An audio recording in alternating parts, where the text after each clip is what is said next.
2.8 million.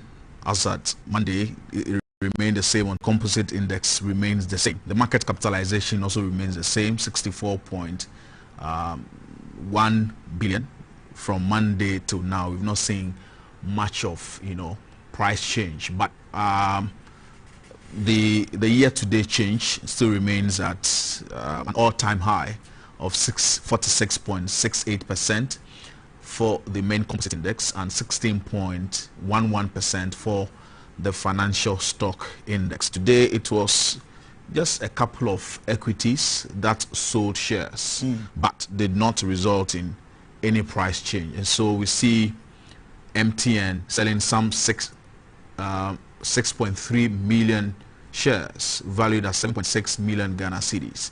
And we also saw Cowbank selling some 1,400 shares valued at 1.1 million Ghana cedis. So quite apart from these two equities, we also saw the likes of EcoBank Transnational selling some 717 shares. We see Farm Milk also selling some 292 shares on the Ghana Stock Exchange. And so, as I said, not much of activity on the Ghana Stock Exchange. But today it was Guinness Ghana who made an appearance on the Fact Behind the Figures program of the Ghana Stock Exchange. That company remained resilient even in the face of COVID-19. It was just during the end of COVID-19 where we saw restrictions that the company suffered. But immediately after the restrictions were lifted, the companies, bounced back, very strongly.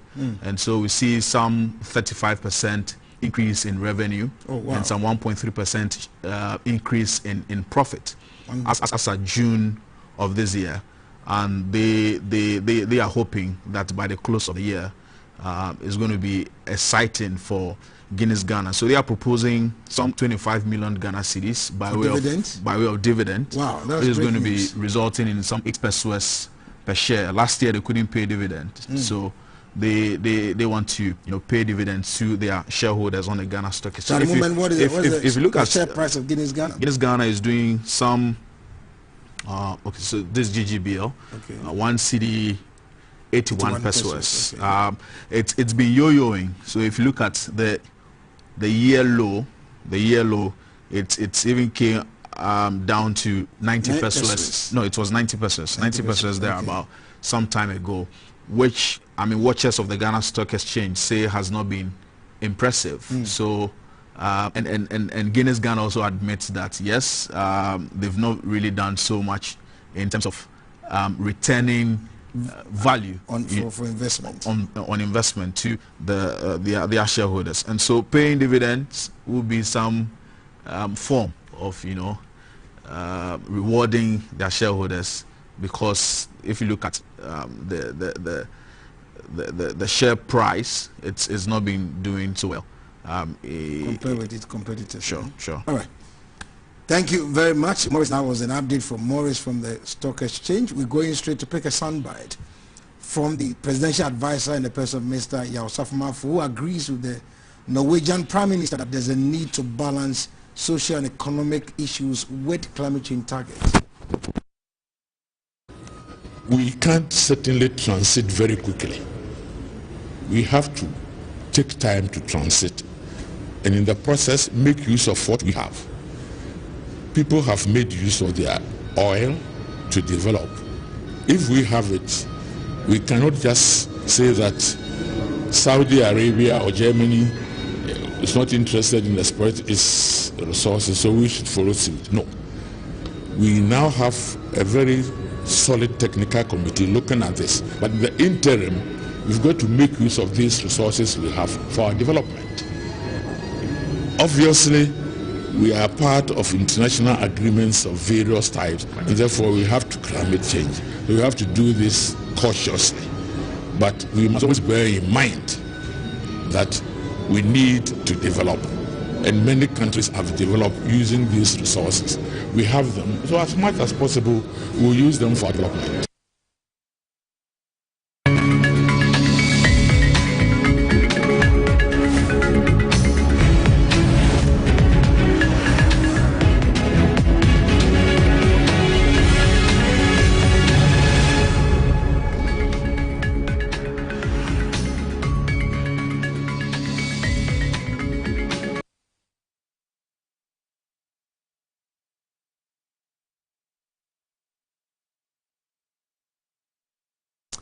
Hello, welcome back. So that was Mr. Yaosafo indicating that Ghana is not going to abandon its investment in fossil fuel, but will continue to invest in that field and at the same time pushing the renewables.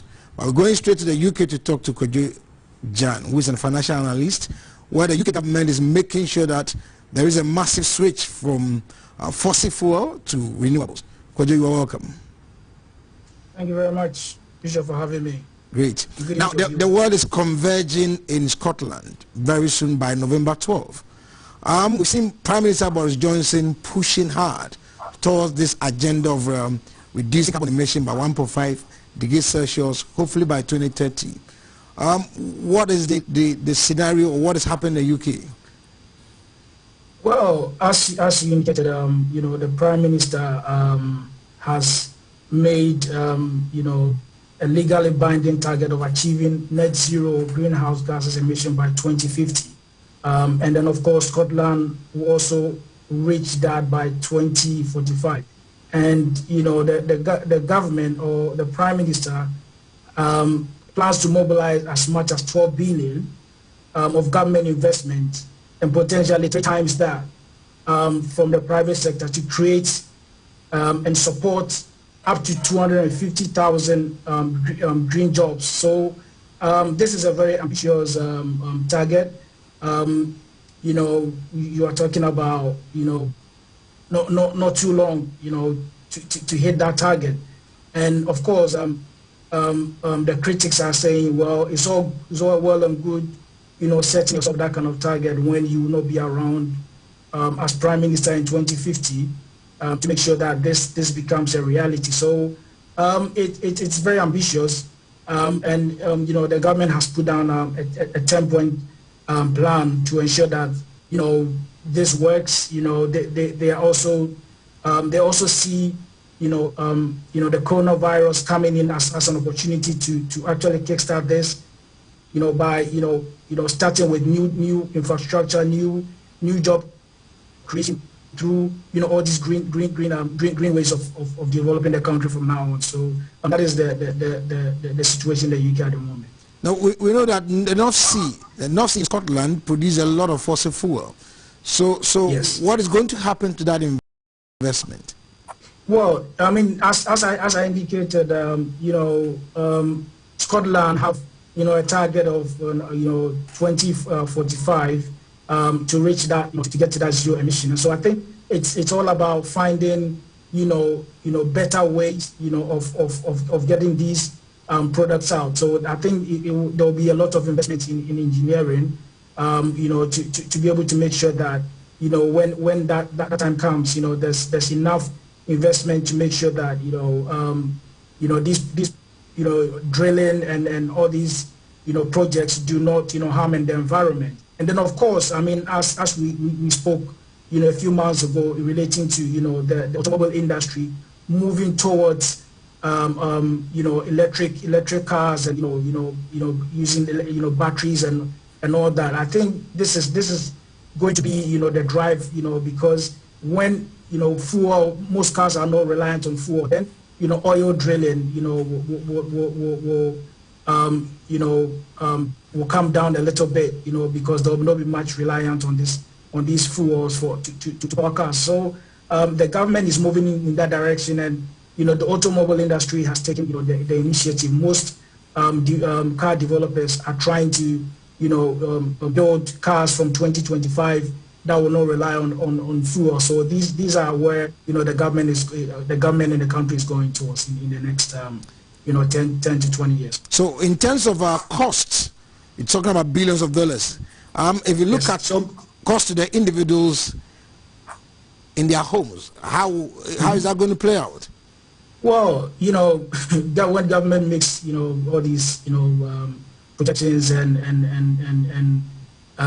all these legally binding targets, at the end of the day, you know, some taxes would have to be raised. You know, at the moment, you know, I mean, being in London London is becoming very expensive in terms of riding around London. You know, you go into the city of London at the moment, it will cost you about £30 a day to just drive into London, and this is all targeted towards, you know, creating a greener environment within the city of London, the current mayor of London has basically decided to even expand the congestion charge, into close to where, the main motorways. So they are trying to stop, vehicles from coming to the city because they believe that, there's so much pollution happening within the city of London, which is causing a lot of health risks to people who live in London. So these are the kind of situations where when a government is trying to mobilize this kind of, big funds, 12 billion and an extra, 3 times from the private sector, you're talking over close to 50 billion. So it is going to be a situation where the government is going to either make cuts or raise taxes to be able to, get these funds. All right. Thank you very much, Kojo, for your analysis. Now we're going to talk to Nana Amosi of the Institute of Energy Security to also find out more from him about the need to balance economic and social issues with climate change target, with reference to Ghana in particular. Nana Amosi, you're welcome.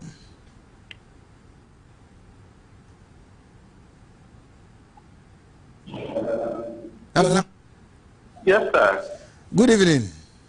Good evening, sir. Great. Now, Nana, we just heard the special advisor to the president, the person of Minister Yaw for saying that yes, there's a need to shift towards renewables, but there should be a balance, and that is the position of the new Norwegian government.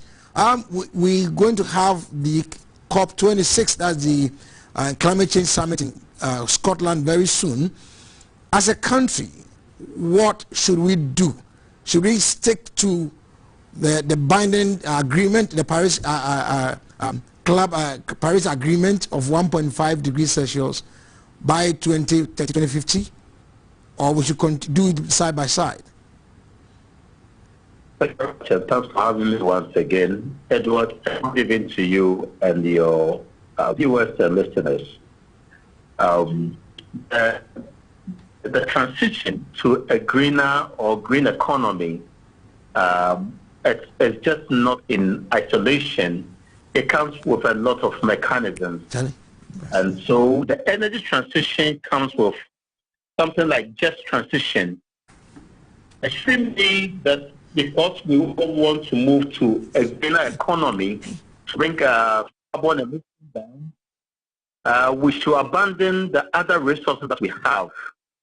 Energy security is a national security issue. And so for every country, you maximize your resources. And so as a country, we have oil, we have gas, we have wind, we have solar, we have hydro. We should strike a balance so we can attain energy security, have the least, have very low cost energy. That is the only way we can propel ourselves to economic prosperity. And it shouldn't be seen that if we continue pushing for oil or investing in oil, we are doing ourselves a disservice. In fact, we can drill oil, we can produce gas, and still be more greener efficient as well. And so we shouldn't abandon our oil. The just transition is that while we transition to a greener economy, nobody should be left behind.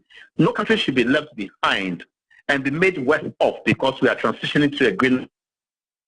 Many mechanisms in place to ensure that while we still produce our oil and gas, we are still managing our carbon emission. One, today, the carbon capture and storage, technology. And so we can still produce oil and gas and still capture the carbon and not emit it unnecessarily. We still have the advantage or the benefit of having a carbon sink. We can plant more trees so we can arrest the carbon into these trees and leaves. We still will be efficient as a country. And so we shouldn't abandon our oil and gas. There should be a balance in all this. And the goal of attaining less than 1.5 degrees Celsius going forward is not, something that is so immediate, but it's necessary. And so we should strike a balance. We shouldn't abandon our oil and gas. So if we look at the Paris Agreement, it was said that that developed economies promised to provide about $100 billion to support developing economies to enable us do the transition. This has not been forthcoming, and there's going to be another summit in Scotland. What should be the stand or the position of developing economies, even including Ghana? The position of the developed countries is well captured in the energy transition. And I mentioned the just transition, those pushing so much for the greener economy, including ourselves, everybody is mindful of the fact that we shouldn't make ourselves worse off. We very much recognize the support of Europe and Americans and the Asians to invest in Africa so that we can be more, green efficient. And so if they bring the fund, we won't only have to invest it in wind and solar, we can also invest some into natural gas, produce hydrogen from natural gas more efficiently, and so that we can still even run our vehicles, our aeroplanes and trucks on hydrogen, which is also an energy carrier, or call it a fuel. While they also invest, we can also use them for planting and growing our forests. When our environment is green, like I mentioned earlier, it will capture some of the emissions that comes from fossil fuels, including coal, oil, and gas. And so we will have to strike a balance and still ensure that we are not emitting so much of carbon. And as a matter of fact, Africa emits the least of carbons. And so we'll continue investing in our oil and gas and ensure that we are not emitting more than what we did yesterday in terms of carbon emission. Thank you very much, Nana Amosi, for your time. Thank you, Edward. Great. So, still on the balancing the drift towards. All right, we'll go for a short break. When we come back, we're going to host Bismarck Osei, an economist, to find out more from him on this matter.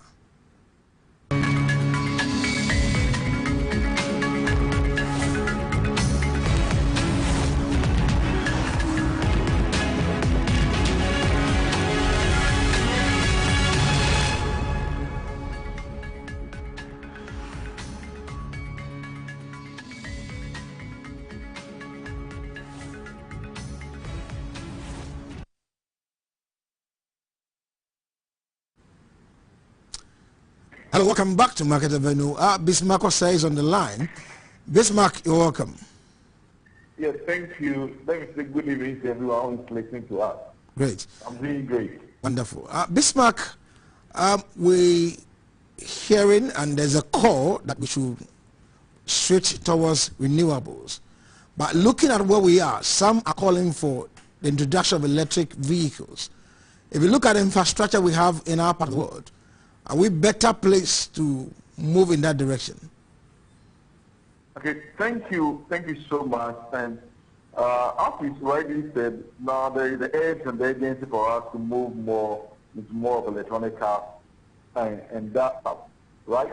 And the issue is that already we come being so good, Kantanka is after producing cars, electronic cars for us. And if you talk about the infrastructure, I think in recent times, most of our leaders, you see from the Fourth Republic, most of the leaders are helping very much to fix the road, but most of the roads that are fixed are the inner roads, the principal roads.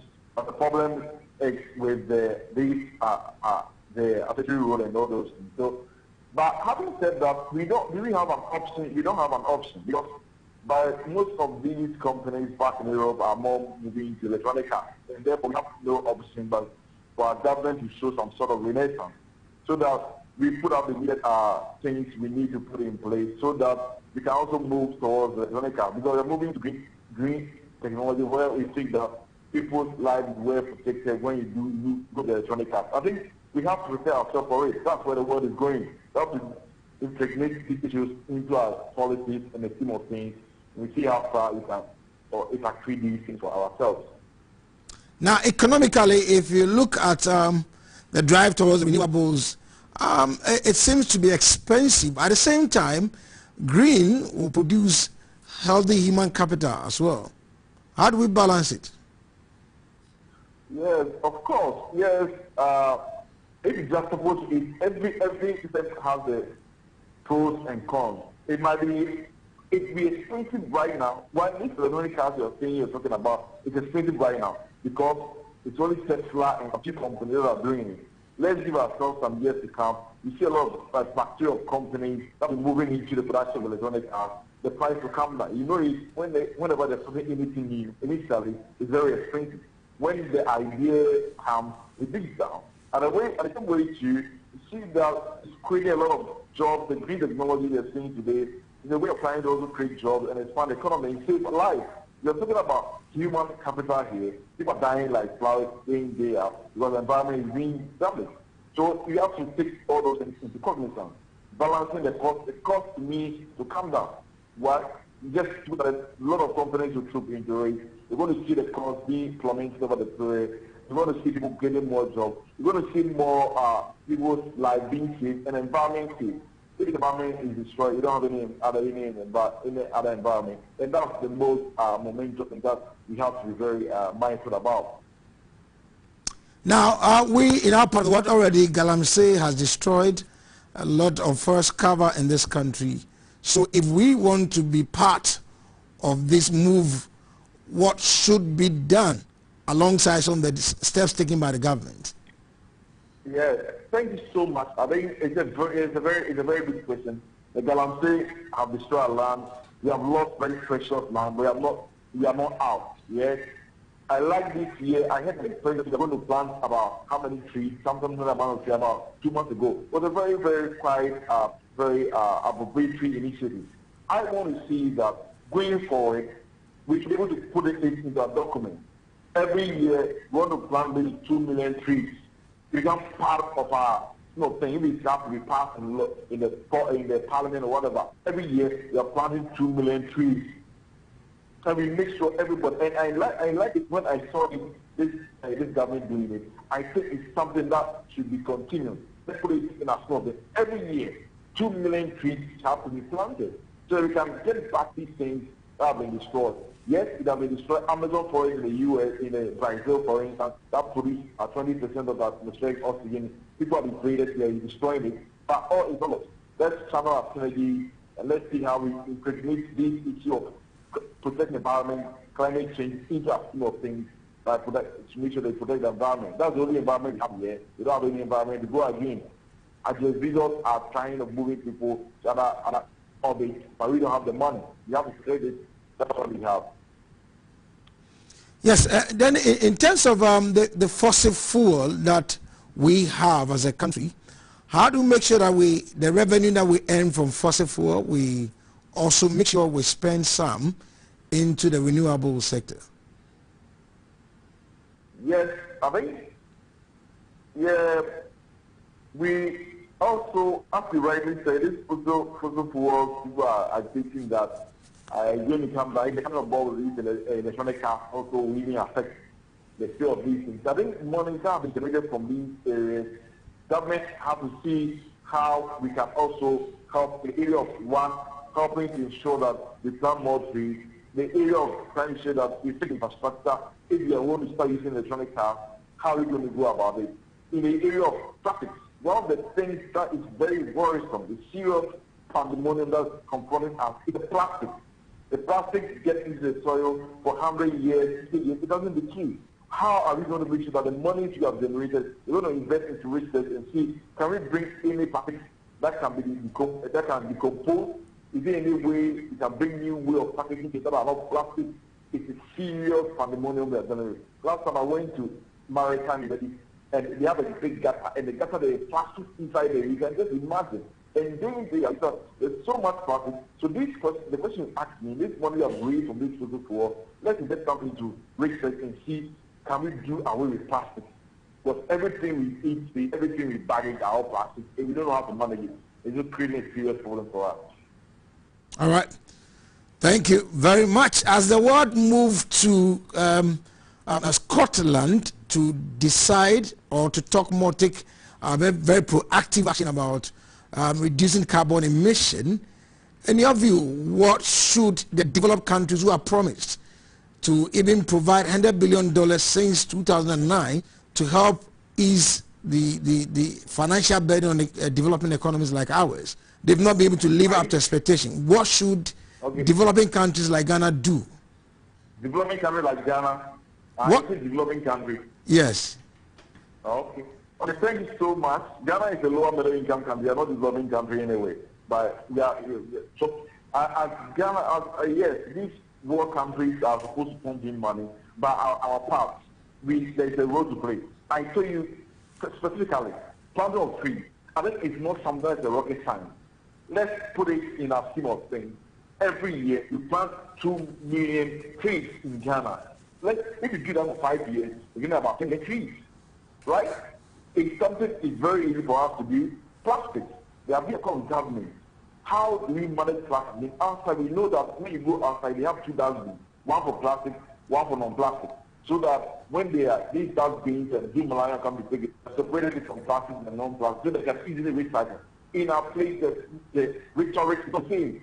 And nobody is serious about it. This Minister for Environment and Science and Technology, they're not seeing anything. It has been just a rhetorical flourish.